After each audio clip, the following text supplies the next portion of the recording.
Hello दोस्तों। मैं स्वराज लेकर हाजिर हूँ एक और कहानी। आशा करता हूँ आपको पसंद आएगी। महेश ने हाल ही में इंजीनियरिंग खत्म करी और उसकी जॉब भी कॉलेज से लग गई। वो पढ़ने में अच्छा था और दिल का भी भला था। उसके पिता का बिजनेस था और पैसों की कोई कमी नहीं थी। एक दिन उसके पिता के पास एक फ़ोन आया। ये उनके गांव से था। उनके एक रिश्तेदार के यहाँ शादी थी। ये उसके पिता के कजिन भाई थे जिनके बेटे की शादी थी। पिता ने महेश को बुलाया। बोले, बेटा, तुम्हें इस शादी में जाना पड़ेगा। मैं तो अपने बिजनेस में बिजी हूँ और तुम्हारी माँ की तबीयत कुछ ठीक नहीं रहती। महेश बोला, लेकिन पापा, मैं वहाँ जाकर क्या करूँगा? मैं तो ठीक से उनको जानता भी नहीं। बस एक दो बार मिला हूँ। ऊपर से पता नहीं मैं गांव में कैसे रह पाऊँगा। मुझे तो आदत भी नहीं। पिता बोले, अरे गांव अब पहले जैसा नहीं रहा। वहाँ पर सब कुछ मॉडर्न है। बस माहौल थोड़ा अलग है, लेकिन तुम्हें अच्छा लगेगा। वो लोग बहुत अच्छे हैं। महेश किसी तरह से राज़ी हो गया और जा पहुंचा गांव। ये एक बड़ी हवेली जैसा घर था जिसमें न जाने कितने परिवार एक साथ रहते थे। महेश को यह देखकर अच्छा लगा कि यहाँ पर आज भी जॉइंट फैमिली वाला कॉन्सेप्ट है। उसकी खातिरदारी भी बहुत हुई। उसे फर्स्ट फ्लोर पर एक कमरा दे दिया गया। दिन भर शादी की तैयारियां चलती और रात को सब लोग जल्दी सो जाते। एक दिन महेश ने देखा नीचे एक छोटा कमरा था जो कि बंद ही रहता था। उसने देखा उस घर की औरत खाना लेकर उसके अंदर गई और बाहर आकर कमरा फिर से बंद कर दिया। ऐसा रोज होता। महेश ने एक दिन अपने रिश्तेदार, जिन्हें वो चाचा कहता था, उनसे पूछा, चाचा, उस कमरे में कौन रहता है? कभी किसी को बाहर आते नहीं देखा। उसके चाचा इसके लिए तैयार नहीं थे। वो सकपका गए। बोले, अरे वो तो ऐसे ही। तुम छोड़ो ना। ये बताओ, यहाँ कोई तकलीफ तो नहीं है? महेश समझ गया कि वो बताना नहीं चाहते। उसने भी बात को टालना ही सही समझा और इस बारे में किसी से कुछ नहीं पूछा। लेकिन उसके दिमाग में ये बात ज़रूर चल रही थी कि उस कमरे में कौन है और वो कमरा हमेशा बंद क्यों रहता है। उस रात उसे नींद नहीं आ रही थी। आधी रात को अचानक उसे किसी के चिल्लाने की आवाज़ सुनाई दी, जैसे कोई बूढ़ी औरत चिल्ला रही हो। वो शायद पानी मांग रही थी। महेश ने गौर से सुना तो सुनाई दिया, कोई पानी पिला दो, बहुत प्यास लग रही है, यहाँ पानी खत्म हो गया है। वो बाहर निकलकर ढूंढने लगा कि आवाज़ कहाँ से आ रही है। ये नीचे की तरफ से आ रही थी। वो नीचे गया तो पाया कि ये क्या, ये आवाज़ तो उसी रहस्यमयी कमरे से आ रही है। वो डरते हुए कमरे में गया और धीरे से खोल कर देखा तो चौंक गया। यहाँ एक बूढ़ी औरत जिसकी उम्र करीब 80 साल होगी बैठी है। उसका बिस्तर नीचे ही लगा है। शायद वो अब चल भी नहीं पाती। कमरे में अंधेरा था। उसने बत्ती जलाई तो बूढ़ी औरत बोली, थोड़ा पानी ला दो इस बोतल में। उसने खाली बोतल को उठाया और तुरंत बाहर से पानी ले आया। पानी पीकर औरत को थोड़ी राहत मिली। बोली, बड़ा भला लड़का है तू। फिर थोड़ा रुककर बोली, तू बबलू का बेटा है ना? महेश के पिता को ये लोग इसी नाम से जानते थे। ये क्या, इसे कैसे पता मैं कौन हूँ? महेश थोड़ा डर गया।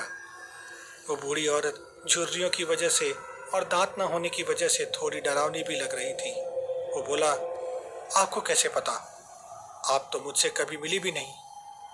औरत जरा सा मुस्कुराई और बोली, तेरा चेहरा तेरे बाप से बहुत मिलता है, इसीलिए मैं समझ गई।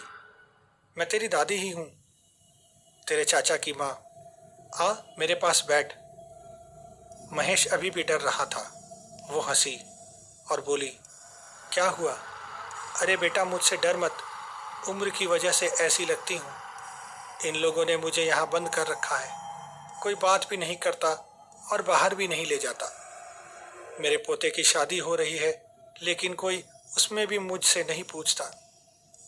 महेश अब जाकर दादी के पास बैठ गया। उसका डर थोड़ा कम हुआ। दादी ने उससे घर के बारे में कुछ बातें की और फिर महेश अपने कमरे में सोने चला गया। दूसरे दिन शादी थी। दूल्हा तैयार हो रहा था। महेश दूल्हे के कमरे में गया और उससे बातें करने लगा। मौका देखकर बोला, यार तुम शादी में अपनी दादी को क्यों नहीं इन्वॉल्व कर रहे? आखिर दादी है वो, कितना प्यार करती है वो तुम्हें। दूल्हा चौंक गया, जैसे किसी ने शॉक लगा दिया हो। बोला, मेरी दादी? कौन सी दादी? तुम कौन सी दादी की बात कर रहे हो? महेश डर गया कि उसने कुछ गलत तो नहीं बोल दिया। ये दूल्हा ऐसे क्यों कह रहा है, जैसे उसकी कोई दादी ही ना हो। तो फिर वो जिससे मिला था वो कौन थी? उसने बात को संभालते हुए कहा, भाई वो जो तुम्हारे पड़ोस में रहती है वो वाली। दूल्हे को जैसे राहत मिली, वो बोला, अरे वो तो आएगी ही, पड़ोस की है, अपनी थोड़े ना। तुमने तो डरा ही दिया था। महेश के लिए ये अजीब था। उसने आगे इस बारे में कोई बात नहीं की। शाम को बारात निकल गई। महेश भी बारात के साथ चला गया। लेकिन रात को न जाने उसे क्या सूझी, वो एक गाड़ी लेकर वापस आ गया। वो अंदर आया तो उसे फिर से दादी की आवाज़ सुनाई दी, कोई कुछ खाने को दे दो। वो थोड़ा तो डरा, लेकिन उसे दया भी आ रही थी। उसने किचन से थोड़ी खिचड़ी निकाली और दादी के कमरे में ले गया। आज वो और भी कमज़ोर लग रही थी और डरावनी भी। महेश ने डरते हुए खाना नीचे रख दिया।